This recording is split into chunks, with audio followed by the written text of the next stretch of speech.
Pokret obnove Kraljevine Srbije obeležio je danas godišnjicu pogroma Srba na Kosovu koja se dogodila u martu 2004. godine. Članovi Srpske kraljevske omladine Pokret obnove Kraljevine Srbije u Novom Sadu, na čelu sa predsjednikom Srpske kraljevske omladine Jovanom Jakšićem, danas su zapalili sveće u pomen nevinim žrtvama martovskog pogroma. One koji su pre 15 godina ubijali i proterivali Srbe sa Kosova danas čine političku elitu takozvane države Kosovo. Vojnici KFOR-a i UMNIK-a su pogrom Srba na Kosovu nemo posmatrali i ništa nisu učinili da ga spreče. Žrtve su zaboravljene, počinioci nikada nisu kažnjeni.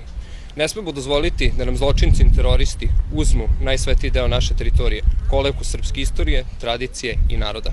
Martovski pogrom na Kosovu je jedan od najvećih tragedija srpskog naroda u 21. veku. Za 2 dana od 17. do 19. marta proterano je 4000 Srba, spaljeno je 935 kuća, ranjeno je više od 900 i ubijeno 28 ljudi. Uništene su srpske svetinje iz srednjeg veka čija je vrednost neprocenjiva.